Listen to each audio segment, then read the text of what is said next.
এবার কি সমুদ্রের নিচে থেকে আঘাত হানবে ইরান? পাল্লায় যুক্তরাষ্ট্রের দুই শক্তিশালী যুদ্ধজাহাজ।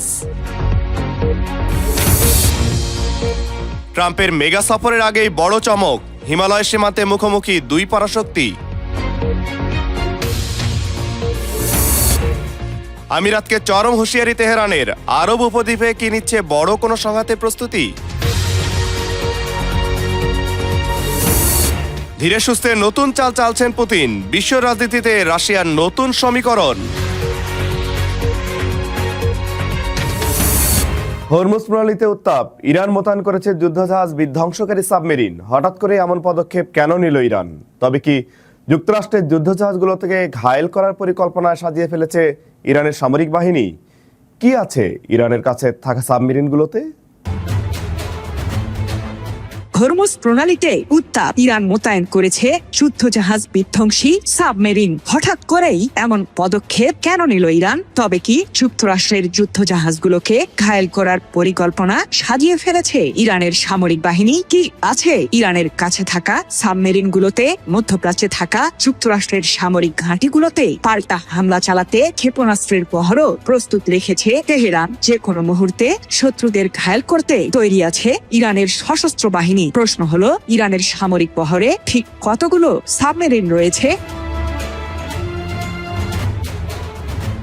যুক্তরাষ্ট্র ও ইরানের যুদ্ধের ময়দানেই ক্রমেই উত্তেজনা বেড়েই চলেছে। পারমাণবিক ও ক্ষেপণাস্ত্র ইস্যুতে মার্কিন প্রশাসনের দেওয়া অন্যায্য শর্ত মানতে অস্বীকৃতি জানিয়েছে তেহরান। এমনকি সাম্প্রতিক যুদ্ধের জন্য যুক্তরাষ্ট্রের কাছে ক্ষতিপূরণও চেয়েছে ইরান। এমন পরিস্থিতিতে কিছুটা বেকায়দায় রয়েছেন মার্কিন প্রেসিডেন্ট ডোনাল্ড ট্রাম্প। মধ্যপ্রাচ্যে সর্বোচ্চ সামরিক শক্তি মোতায়েন করেও ইরানের বিরুদ্ধে পুনরায় যুদ্ধে ঝাঁপিয়ে পড়ার সিদ্ধান্তও নিতে ভয় পাচ্ছেন যুক্তরাষ্ট্রের শাসক। যদিও ইরানের বিরুদ্ধে নিঃশর্ত পরাজয় মেনে নিতে নারাজ ট্রাম্প, তাই তো হরমুজ প্রণালীতে উত্তাপ বজায় রেখেছে দুই পক্ষই। বিশ্বের প্রায় 20% জ্বালানি তেল ও গ্যাস পরিবহনে জড়িত হরমুজ প্রণালী বন্ধ থাকায় বিভিন্ন দেশে জ্বালানির বাজারে উত্তাপ সৃষ্টি হয়েছে। টালমাটাল এই পরিস্থিতিতে ট্রাম্প যেন আগুনে ঘি ঢালার মতোই কাজ করছেন। সম্প্রতি যুক্তরাষ্ট্রের বেশ কয়েকটি যুদ্ধজাহাজ এগিয়ে যায় ইরানের নিয়ন্ত্রণে থাকা হরমুজ প্রণালীর দিকে। এরপরই ঘটে লঙ্কা কাণ্ড। মার্কিনী ওই যুদ্ধবহরকে লক্ষ্য করে ক্রুজ মিসাইল ও আত্মঘাতী ড্রোন ছুড়ে প্রতিক্রিয়া জানায় ইরানের নৌবাহিনী। আর এতেই এক প্রকার ভয় পেয়ে রীতিমতো লেজ গুটিয়ে পালিয়ে যেতে বাধ্য হয় যুক্তরাষ্ট্রের যুদ্ধজাহাজগুলো। এবার আরো কঠোর পদক্ষেপ নিয়েছে ইরানের নৌবাহিনী। পারস্য উপসাগরের ডলফিন নামে পরিচিত নিজেদের তৈরি বেশ কয়েকটি সাবমেরিনকে হরমুজ প্রণালীতে মোতায়েন করেছে ইরান, যাকে ঘিরে চরম উত্তেজনা বিরাজ করছে মার্কিন দরবারে। এ প্রসঙ্গে ইরানের নৌবাহিনীর কমান্ডার রিয়ার অ্যাডমিরাল শাহরাম ইরানি বলেছেন, শত্রুপক্ষের হুমকি মোকাবিলা এবং বিভিন্ন ধরনের অভিযান পরিচালনা করতে হরমুজ প্রণালীতে সাবমেরিন মোতায়েন করা হয়েছে। যে কোনো পদক্ষেপের জন্য সেই মারণাস্ত্রগুলো প্রস্তুত রয়েছে। এক প্রতিবেদনে বিষয়টি নিশ্চিত করেছে ইরান ভিত্তিক সংবাদ মাধ্যম মেহের নিউজ এজেন্সি।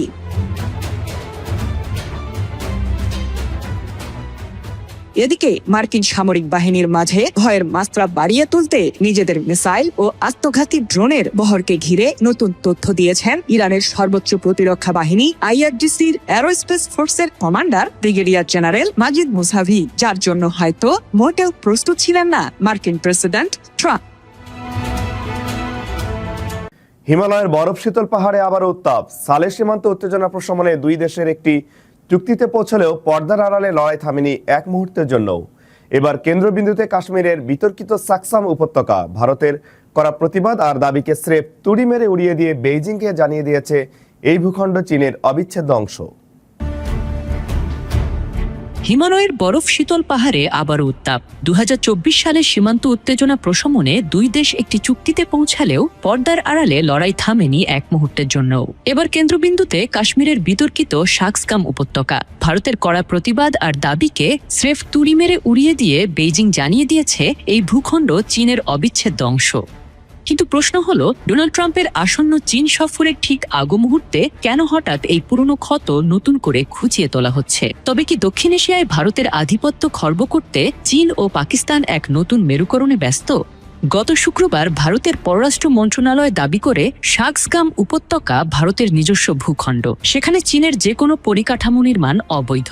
কিন্তু সোমবার চীনের পররাষ্ট্র মন্ত্রণালয়ের মুখপাত্র মাও নিং ভারতের এই দাবিকে সম্পূর্ণ ভিত্তিহীন বলে প্রত্যাখ্যান করেছেন। পিটিআই এর এক প্রশ্নের জবাবে তিনি অত্যন্ত কঠোর ভাষায় বলেন, নিজ ভূখণ্ডে উন্নয়নমূলক কাজ করার পূর্ণ অধিকার চীনের রয়েছে। ভারত যে 1963 সালের চীন পাকিস্তান সীমান্ত চুক্তিকে অবৈধ বলে আসছে, বেজিং তাকে মোটেও পাত্তা দিচ্ছে না। চীন মনে করিয়ে দিয়েছে পাকিস্তান ও চীন দুটি স্বাধীন ও সার্বভৌম রাষ্ট্র হিসেবেই এই চুক্তি করেছে, যেখানে ভারতের হস্তক্ষেপ করার কোনো আইনগত ভিত্তি নেই। বিশ্লেষকরা বলছেন এই উত্তেজনার টাইমিং অত্যন্ত তাৎপর্যপূর্ণ।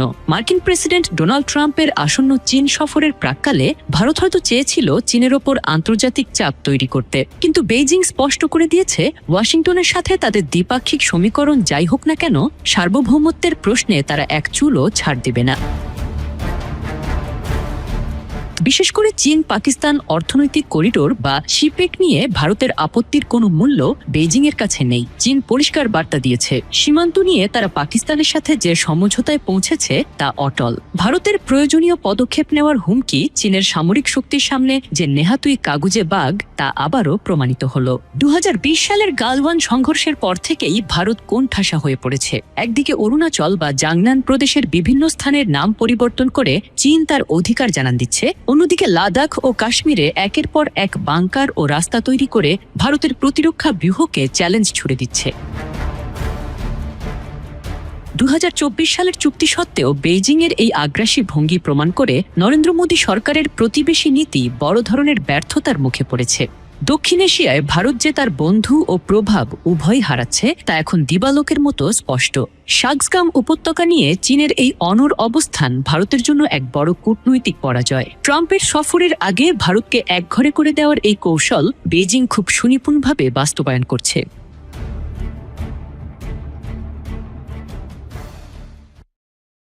আরব আমিরাতকে বিশ্বচিন্ত বিলাসিতা আর স্থিতিশীলতার স্বর্গরাজ্য হিসেবে সেই আমিরাত আজ রণক্ষেত্রে এক আগ্রাসী যোদ্ধা। পর্দার আড়ালে গোপন সংঘাত। এবার প্রকাশ্যে প্রতিবেদন বলছে, তেহরানের বুক লক্ষ্য করে একের পর এক বিমান হামলা চালিয়েছে আবুধাবি। ঘটনার সূত্রপাত পারস্য উপসাগরের লাভান দ্বীপ থেকে। ওয়ার্ল্ড স্ট্রিট জার্নালের চাঞ্চল্যকর দাবি অনুযায়ী আমেরিকা অত্যাধুনিক যুদ্ধ বিমানগুলো ইরান লাবান তেল শোধনাগারে বিধ্বংসীকারী হামলা চালিয়েছে। যে আরব আমিরাতকে বিশ্বচিন্ত বিলাসিতা আর স্থিতিশীলতার স্বর্গরাজ্য হিসেবে, সেই আমিরাত আজ রণক্ষেত্রের এক আগ্রাসী যোদ্ধা। পর্দার আড়ালে গোপন সংঘাত এবার প্রকাশ্যে। প্রতিবেদন বলছে, তেহরানের বুক লক্ষ্য করে একের পর এক বিমান হামলা চালিয়েছে আবুধাবি। ঘটনার সূত্রপাত পারস্য উপসাগরের লাভান দ্বীপ থেকে। দ্য ওয়াল স্ট্রিট জার্নালের চাঞ্চল্যকর দাবি অনুযায়ী আমেরিকার অত্যাধুনিক যুদ্ধ বিমানগুলো ইরানের লাভান তেল শোধনাগারে বিধ্বংসী হামলা চালিয়েছে। আগুনের লেলিহান শিখা আকাশ ছুঁয়েছিল, আর সেই সাথে পুড়ে ছাই হয়ে গেছে ইরানের অর্থনীতির অন্যতম এক মেরুদণ্ড। মাসের পর মাস অচল হয়ে পড়েছে এই শোধনাগারের উৎপাদন। প্রশ্ন উঠছে, ক্ষুদ্র এক রাষ্ট্র হয়ে ইরানের মতো বিশাল শক্তির ওপর হামলার সাহস পেল কোথায় আমিরাত? বিশেষজ্ঞরা বলছেন, এটি কেবল সাহস নয়, বরং অত্যাধুনিক প্রযুক্তির আস্ফালন। ফরাসি মিরাজ ফাইটার জেট থেকে শুরু করে চীনা উইংলুং ড্রোন। আবুধাবির সামরিক অস্ত্রাগার এখন বিশ্বের অন্যতম শক্তিশালী। পশ্চিমাদের দেওয়া রাডার ফাঁকি দেওয়ার প্রযুক্তি ব্যবহার করেই এই সফল অপারেশন চালিয়েছে তারা। এই আঘাতের পর চুপ করে বসে থাকেনি তেহরান। প্রত্যাঘাত এসেছে ঝড়ের গতিতে। ইরান স্বীকার করেছে যে তাদের শোধনাগারে শত্রু আক্রমণ হয়েছে। এর পাল্টা জবাবে আরব আমিরাত এবং কুয়েত লক্ষ্য করে আছড়ে পড়েছে শত শত ড্রোন ও মিসাইল। এই যুদ্ধের নেপথ্যে কি তবে ওয়াশিংটনের ইন্ধন রয়েছে? গুঞ্জন শোনা যাচ্ছে, প্রেসিডেন্ট ডোনাল্ড ট্রাম্পের ঘোষিত যুদ্ধবিরতির ঠিক আগেই এই হামলা চালানো হয়। হোয়াইট হাউস সরাসরি মুখ না খুললেও পেন্টাগনের নীরবতা অনেক বড় ইঙ্গিত দিচ্ছে।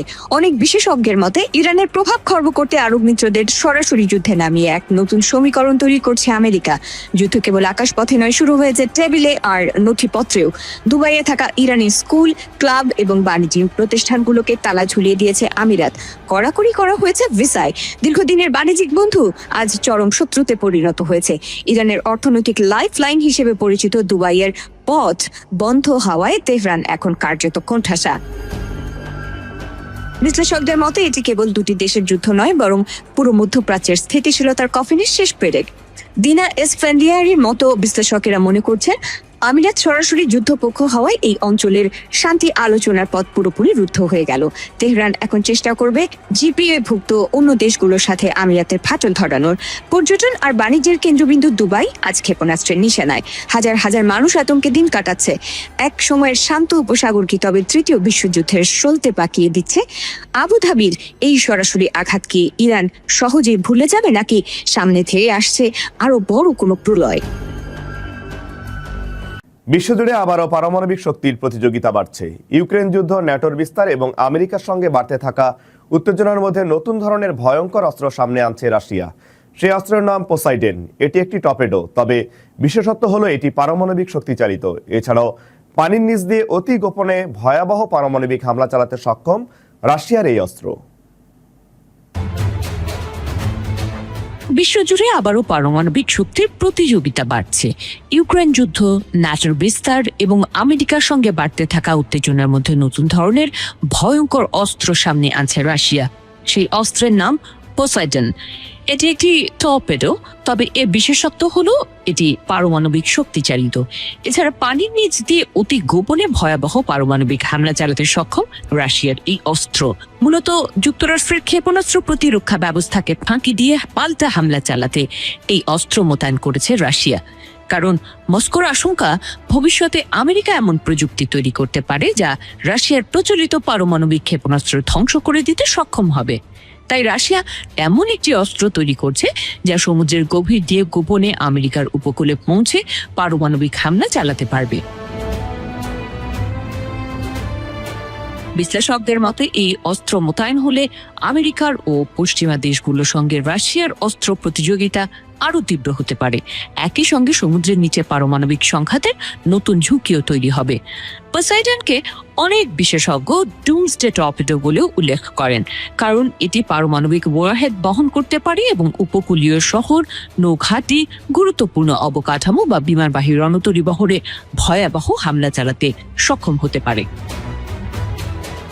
এই টর্পেডোর সবচেয়ে বড় বৈশিষ্ট্য হলো এটি পারমাণবিক শক্তি চালিত হওয়ায় এর কার্যত কোনো নির্দিষ্ট পাল্লা নেই। অর্থাৎ এটি দীর্ঘ সময় পানির নিচে চলতে পারে। এছাড়া এটি সমুদ্রের অনেক গভীরে চলাচল করতে পারে, যেখানে সাধারণ সাবমেরিন সহজে পৌঁছতে পারে না। রাশিয়ার দাবি পোসাইডন এমনভাবে তৈরি করা হয়েছে যাতে এটি যুক্তরাষ্ট্রের প্রচলিত ক্ষেপণাস্ত্র প্রতিরক্ষা ব্যবস্থা এড়িয়ে যেতে পারে, কারণ এটি সমুদ্রের গভীর দিয়ে হামলা চালাবে। বিশেষজ্ঞদের মতে রাশিয়া এই অস্ত্রের মাধ্যমে একটি স্পষ্ট বার্তা দিতে চাইছে, যদি রাশিয়ার ওপর বড় ধরনের পারমাণবিক হামলা হয় তাহলে দেশটি ধ্বংস হলেও পাল্টা ভয়াবহ হামলা চালানোর সক্ষমতা তাদের থাকবে। এদিকে জানা গেছে রাশিয়া এখন খাবারোভস্কো নামে একটি বিশেষ পারমাণবিক সাবমেরিন প্রস্তুত করছে। এই সাবমেরিনের মূল কাজ হবে পোসাইডন টর্পেডো বহন করা ও মোতায়েন করা।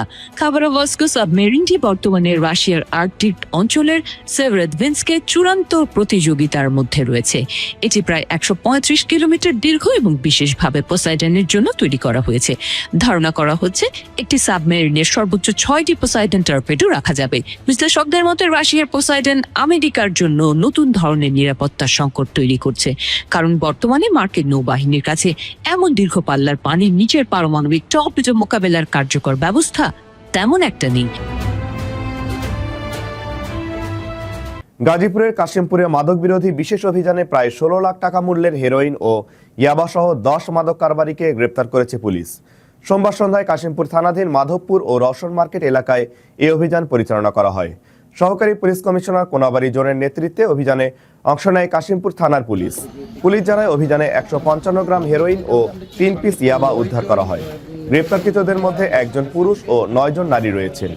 এ বিষয়ে কাশিমপুর থানার অফিসার ইনচার্জ মোল্লা খালিদ জানান, সহকারী পুলিশ কমিশনার এর নেতৃত্বে অভিযানে আটককৃত 10 মাদক কারবারি সহ মোট 11 জনকে আজ বিজ্ঞ আদালতে প্রেরণ করা হয়েছে।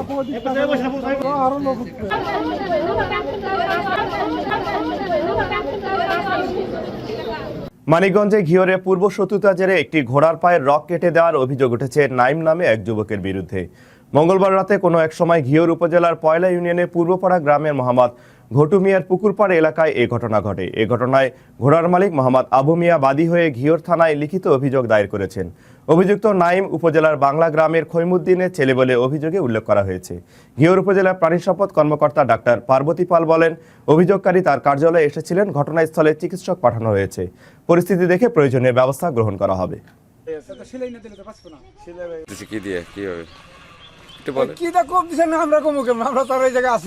কি দেখলেন আপনি এখানে? দেখলাম গুড়া পায়ের রক্ত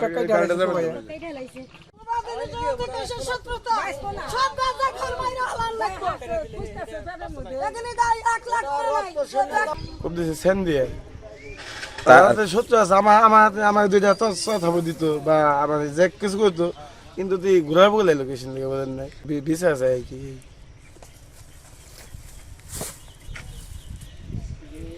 একদম ভেঙে দিছে। এই জায়গায় ঘটনা হয়েছে রাত 1টার দিকে। গুড়ার কত তো বাইরে বলাইছে পাও কাইতে ব্যাগ নদী নালা করলো। এই গুড়া কি আর ভাই খাইর পারবো? এই গুড়া কি আটবো? এই গুড়া কি খাপ নেওয়ার পারবো? এই গুড়া তো কিছুই পারবো না। এই গুড়ার ক্ষতিপূরণ সরকারের দেওয়া লাগবো। আর এই যে গাঁজা খোরদারা সব একখানে করে তালাশ করে সব আর্মি গো ইয়েতে গুলির তলে দিব। হিসাব দেশে বিচার লিখ যাবো।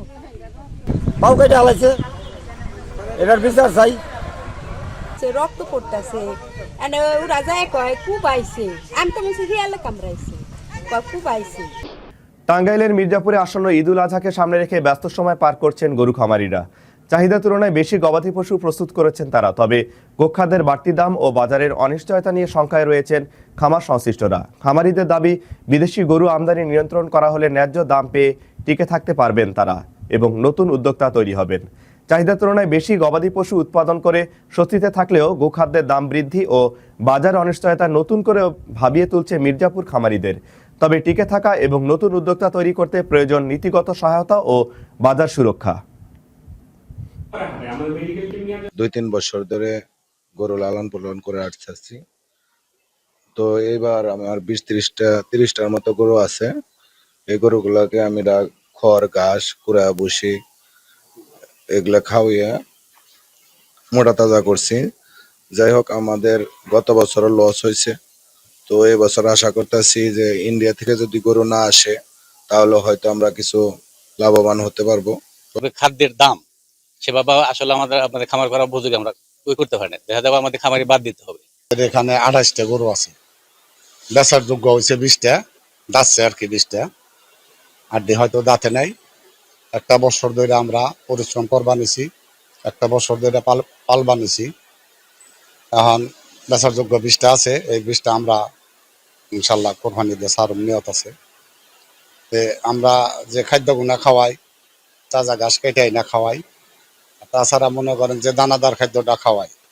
এই দানাদার খাদ্যটার যে দাম, এই দাম নাকি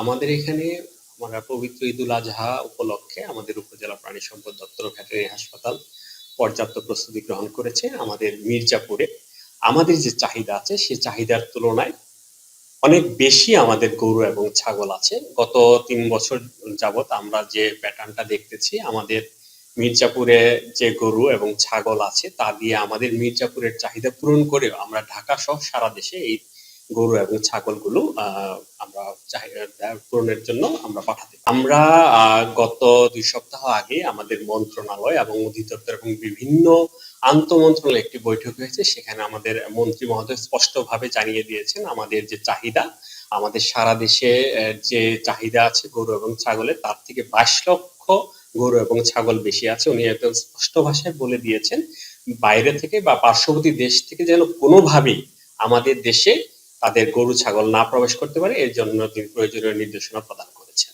এই দামটা নিয়ে যে অসন্তুষ্ট আছে, আমরা জানি যে গরুর মূল খাবার হলো ঘাস। দানাদার খাবারটা আমরা সাপ্লিমেন্ট হিসেবে দিতে পারি। যখনই আপনারা জানেন যে আমাদের যে গরুর খাবার আছে, তার গরুর যে উৎপাদন খরচ, তার 70% খরচে চলে যায় খাবার খরচে। তো দানাদার খাবারটা না দিয়ে যদি আমরা উন্নত ধরনের, উন্নত জাতের অধিক পুষ্টি সম্পন্ন ঘাস খাওয়াতে পারি, তাহলে মনে হয় খাবার খরচটা আমরা কমাতে পারি। আমরা আমাদের মির্জাপুরে 2টি স্থায়ী গরুর হাট আছে, একটি কাইতলা এবং দেওহাটা হাট, এবং আরো আমরা আশা করছি যে এবছর মির্জাপুরে 10 থেকে 12টি অস্থায়ী গরুর হাট বসবে। আমরা আশা করছি এবং চেষ্টা করছি সবগুলো গরুর হাটে আমাদের ভেটেরিনারি মেডিকেল টিম থাকবে, যাতে অসুস্থ গরু যদি অসুস্থ হয়ে পড়ে কোনো গরু, তাহলে আমরা যথাসাধ্য চিকিৎসা দিতে পারি। মানিকগঞ্জের সাটুরিয়ায় নদী খাল খনন কার্যক্রমের উদ্বোধন করেন বেসামরিক বিমান পরিবহন ও পর্যটন মন্ত্রণালয়ের মন্ত্রী মিস আফরোজা খানম রীতা। অনুষ্ঠানে সভাপতিত্ব করেন মানিকগঞ্জ জেলা প্রশাসক ও বিজ্ঞ জেলা ম্যাজিস্ট্রেট নাজমুন আরা সুলতানা।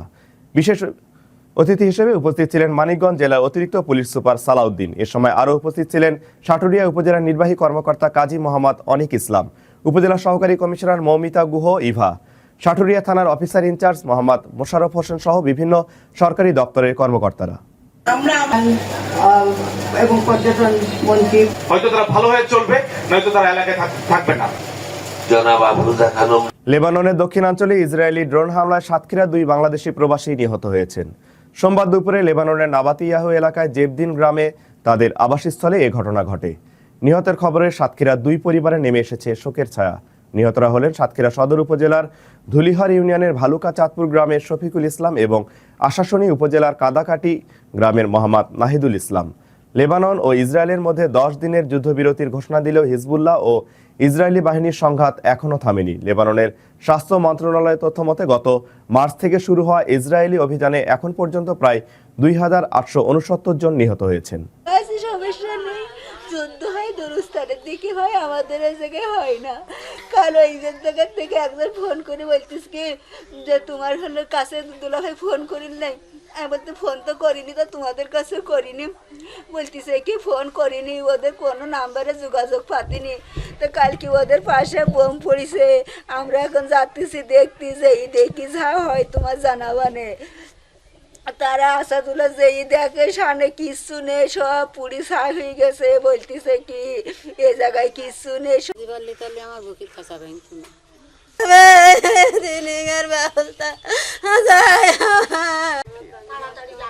হয়ে বিদেশ যায় দিনার সাথে 2 বাচ্চা, এবং সে দিনাদায়িক শোধ করার জন্য এদিক দেশে। গোপন সংবাদের ভিত্তিতে মধ্যরাত 1টায় কোস্টগার্ডের একটি বিশেষ অভিযান পরিচালনা করে 2টি 1নলা বন্দুক ও 5 রাউন্ড তাজা কার্তুজ সহ একজনকে আটক করা হয়।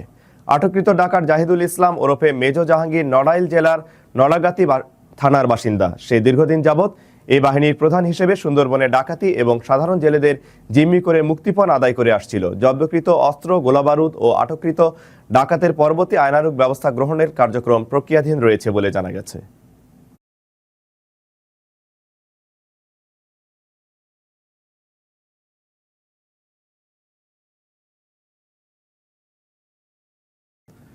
সৌদি আরব বাংলাদেশি প্রবাসী সাংবাদিক ফোরামের উদ্যোগে বিশ্ব মুক্ত গণমাধ্যম দিবস উপলক্ষে সৌদি আরব রিয়াদে আলোচনা সভা অনুষ্ঠিত হয়েছে।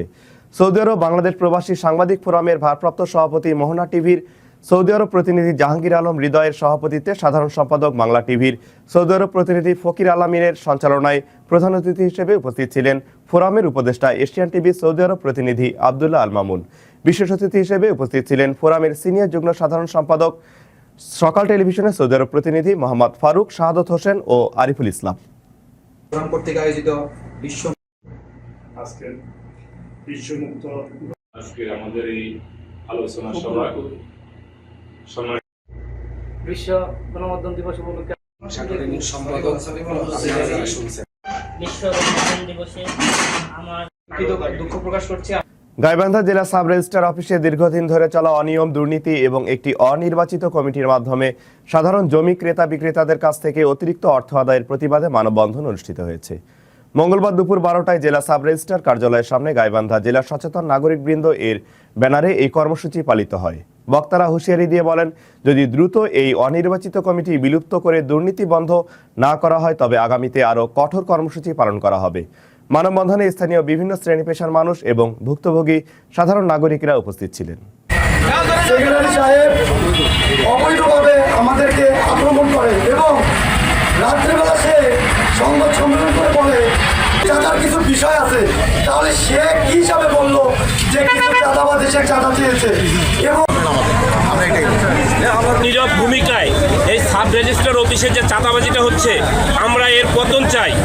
এবং সাংবাদিক ভাইদেরকে আমি অনুরোধ করে বলতে চাই, আপনারা এই ব্যাপারে একটু তদন্ত করে দেখেন। দলিল লেখক সমিতির নামে বিভিন্নভাবে বিভিন্ন হয়রানিমূলক কর্মকাণ্ড দীর্ঘদিন থেকে দীর্ঘ 17 বছর থেকে এখানে তারা করে আসছিল।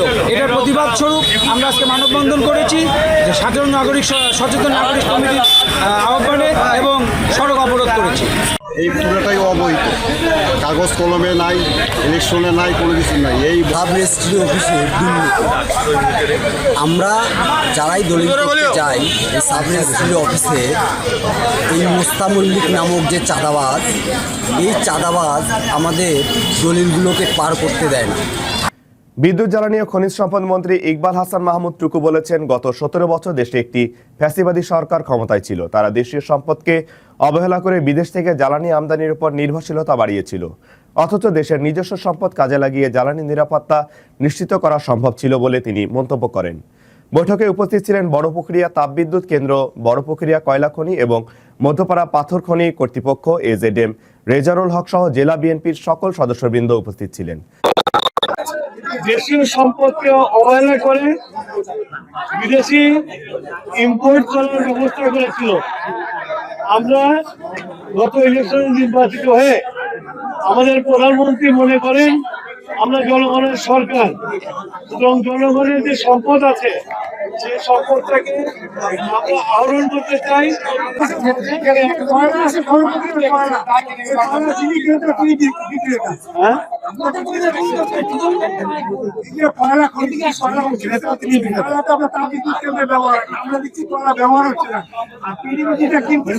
বাইরে বিক্রি কোনো হচ্ছে কিনা এই ব্যাপারে আমরা আলোচনা করেছি, একটা সিদ্ধান্ত হয়েছে, সেই সিদ্ধান্ত অনুসারে তার ব্যবস্থা করবো।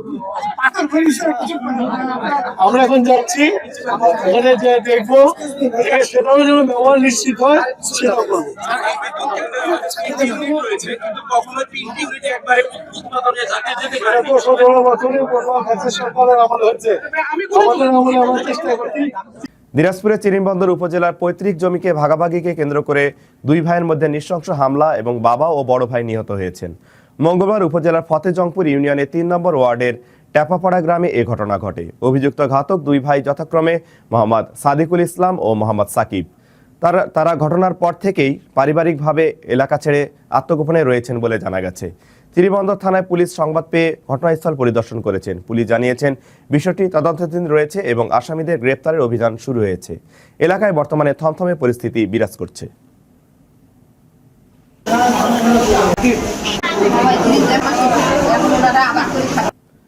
জনস্বাস্থ্যের জন্য ভয়ঙ্কর হুমকি হয়ে উঠেছে মেয়াদ উত্তীর্ণ ঔষধ বাণিজ্য।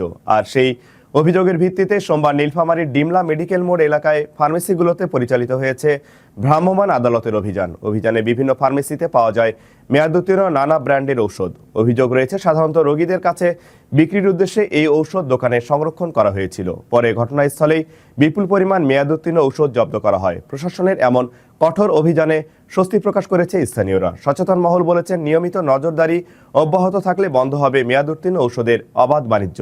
জনস্বাস্থ্য সুরক্ষার প্রশাসনের এমন কঠোর অবস্থানের কে স্বাগত জানিয়েছে সাধারণ মানুষ।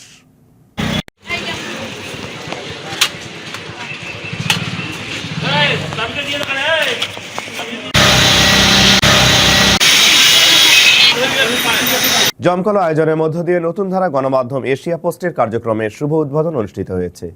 সোমবার বিকেলে নারায়ণগঞ্জ নগরী চাষারা বালুর মাঠ এলাকায় একটি কনভেনশন হলে এই অনুষ্ঠানে আয়োজন করা হয়। অনুষ্ঠানে সভাপতিত্ব করেন এশিয়া পোস্টের নারায়ণগঞ্জ জেলা প্রতিনিধি সাজিদ হোসেন সজিদ। অনুষ্ঠানের শুরুতে পবিত্র কোরআন তেলাওয়াতের মাধ্যমে আনুষ্ঠানিকতা শুরু হয়। পরে কেক কাটার মাধ্যমে উদ্বোধনের মধ্য দিয়ে সমাপ্তি ঘোষণা করা হয়। অনুষ্ঠানে উপস্থিত ছিলেন নারায়ণগঞ্জ জেলা প্রশাসকের অতিরিক্ত জেলা প্রশাসক মোহাম্মদ সাখাওয়াত হোসেন, জেলার অতিরিক্ত police super Sohel Rana, Narayanganj press ক্লাবের সাধারণ সম্পাদক আফজাল হোসেন পন্টি, আহসান সাদিক শাওন, শরীফ উদ্দিন, সবুজ আনিসুর রহমান, জুয়েল, শওকত আলী, সৈকত সহ আরো অনেকে আছেন। সবাই আমার ডাকে এসেছেন বা এশিয়া পোস্টের ভালোবাসা, আমাকে যারা ভালোবাসেন তারা আজকে এসেছেন, সবাইকে আমি ধন্যবাদ জানাচ্ছি। তো আজকে এশিয়ান পোস্ট তাদের যাত্রা শুরু করলো সকাল থেকে, বা যদি বলি 2 দিন থেকে দেখছি যে তারা ফেসবুকে বা সামাজিক যোগাযোগ মাধ্যমে তাদের ফটোগ্রাফ বিভিন্ন ব্যক্তি ভাইরাল হচ্ছে। তখন মনে হয় যে আসলে এশিয়ান পোস্ট হয়তো বা ভালো কিছু করতে চাচ্ছে।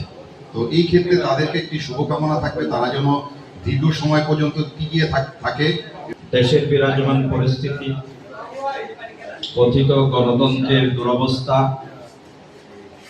স্বৈরতন্ত্রের মাঝে মাঝে কঠিন সবল, এগুলোর কারণে সাংবাদিক বন্ধুরা তাদের দায়িত্ব পালন করতে পারেন না, ধরে রাখতে পারবে। এই 17 বছরও আমরা দেখেছি এবং এই নির্বাচনের পরবর্তী সময় আমরা দেখেছি অনেক সাংবাদিকরা যারা ক্ষমতা আসীন দল এবং সরকারি দলের দাবিদারি করে। কাজটা সে কি করে? একমাত্র জিয়া রহমানের স্বাধীনতা বিশ্বাসী ছিলেন, সংবাদপত্রের স্বাধীনতা বিশ্বাসী ছিলেন। বেগম খালেদা তার আমলে অনেক ইংলিশ মিডিয়াকে অনুমোদন দিয়েছেন। আর আমি যতবারই ক্ষমতা এসেছে সংবাদপত্রের প্রতি আঘাত এনেছেন, সাংবাদিকদের প্রতি আঘাত এনেছেন। অনেক শব্দ বলি সাংবাদিকতায় মূলধারা, বা কাউকে কাউকে হয়তো ইউটিউবার বলে বা অনলাইন নিউজ পোর্টাল বলে একটু তুচ্ছতাচ্ছিল্য করি। এই বিভেদ বা এই দেয়ালটা ভেঙে দিয়েছে আমাদের অজান্তে, এটা ঘটে গেছে। আমরা যতই সমালোচনা করি না কেন, আমি এটাকে পজিটিভ হিসেবে দেখি। আমি চাই এশিয়া পোস্ট অন্তত বাংলাদেশে তো তাদের বিচরণ আছেই, নারায়ণগঞ্জে অন্তত সুজিত আজকে যাদের দাওয়াত দিয়েছে, এখানে অনেক বিখ্যাত মানুষ আছে, অনেক শ্রদ্ধেয় মানুষ আছে, অনেক শীর্ষ রাজনীতিবিদ আছেন, যারা হচ্ছে সুজিতকে বলতে পারে যে না, তুমি যেটা দিয়ে শুরু করেছো, তোমার যে অনুষ্ঠানে আমি দিয়েছি সেটা আমি তোমার 1 বছরে তোমার নিউজ, তোমার বিশেষ যে যা কিছু করেছো এই সমাজের জন্য, আমরা তোমার উপর সন্তুষ্ট। আমি চাই সুজিত সেই জায়গায় পৌঁছা। মানিকগঞ্জে ঘিওর মেডিকেল রিপ্রেজেন্টেটিভ পেশাগত মর্যাদা বৃদ্ধি ও নিরাপদ কর্মপরিবেশ নিশ্চিতের দাবিতে মানববন্ধন অনুষ্ঠিত হয়েছে। মঙ্গলবার সকাল 10টায় ঘিওর উপজেলা স্বাস্থ্য কমপ্লেক্স এলাকা থেকে একটি বিক্ষোভ মিছিল বের হয়ে উপজেলা পরিষদ চত্বরে এসে শেষ হয়। পরে উপজেলা ফারিয়ার আয়োজনে সেখানে প্রায় ঘণ্টাব্যাপী মানববন্ধন অনুষ্ঠিত হয়। মানববন্ধনে সভাপতিত্ব করেন ঘিওর উপজেলা ফারিয়ার সভাপতি রানা বিশ্বাস মিহির। বক্তব্য রাখেন সংগঠনের সাধারণ সম্পাদক আমিনুল ইসলাম, মিলাদ সম্পাদক মোহাম্মদ রবিউল ইসলাম সহ অন্য নেতারা। আমাদের মেডিকেল রিপ্রেজেন্টেটিভদের অনৈতিকভাবে ধরে নিয়ে গেছে, পুলিশ হেফাজতে নিয়ে গেছে এবং তাদেরকে দালাল আখ্যায়িত করেছে। এটার প্রতিবাদে আমরা এখানে মানববন্ধন করছি। বাংলাদেশে যখন কোভিড-19 আক্রান্ত হয়েছিল, এই মেডিকেল রিপ্রেজেন্টেটিভরাই একমাত্র আপনাদের সাথে ছিল এবং সর্বোচ্চটা সেবা দিয়ে গেছে। এমনকি প্রত্যেকটা কোভিড ওয়ার্ডেও এই মেডিকেল রিপ্রেজেন্টেটিভরা ডিউটি করেছে, তাদের জীবনের ঝুঁকি নিয়ে সর্বোচ্চ দিয়ে তাদের চেষ্টা করেছে। কোম্পানির কাছে আমাদের দাবি, আমাদের সম্মানজনক মর্যাদা এবং পেশাকে পুনঃপ্রতিষ্ঠিত করা। যুবকের কাছে আমাদের দাবি, আমাদেরকে যেন দালাল বলে আর হেনস্থা করা না হয়। আমরা চাই আমাদের ন্যায্য অধিকার, এবং রাষ্ট্রের একটা বড় শিক্ষিত জনগোষ্ঠী এই পেশায় জড়িত আছে এবং বাংলাদেশের একটা বড় ইন্ডাস্ট্রি, ওষুধ ইন্ডাস্ট্রি এবং দেশের গুরুত্বপূর্ণ একটা রপ্তানি আয় এই ওষুধের মাধ্যমে আছে। সুতরাং আমাদেরকে এভাবে অবহেলিত করে এবং মান সম্মান নিয়ে বারবার চিনি মেনে খেলা রাষ্ট্রের এই ষড়যন্ত্র আমরা মেনে নিতে চাই না। সুতরাং আমাদের তরফ থেকে তীব্র নিন্দা এবং প্রতিবাদ থাকবে এবং সাংবাদিক মহলকেও আমাদের পাশে দাঁড়ানোর জন্য বিনীত অনুরোধ থাকবে। আমাদের আন্দোলনের পাশে আপনাদের সর্বোচ্চ সহযোগিতা কামনা করছি। দর্শক, সংবাদ শেষ করব, যার আগে জানিয়ে দেব শিরোনামগুলো আরও একবার। এবার কি সমুদ্রের নিচে থেকে আঘাত হানবে ইরান? পাল্লায় যুক্তরাষ্ট্রের 2 শক্তিশালী যুদ্ধজাহাজ। ট্রাম্পের মেগা সফরের আগেই বড় চমক, হিমালয় সীমান্তে মুখোমুখি 2 পরাশক্তি। আমিরাতকে চরম হুঁশিয়ারি তেহরানের, আরব উপদ্বীপে কি নিচ্ছে বড় কোনো সংঘাতের প্রস্তুতি? ধীরে সুস্থে নতুন চাল চালছেন পুতিন, বিশ্ব রাজনীতিতে রাশিয়ার নতুন সমীকরণ।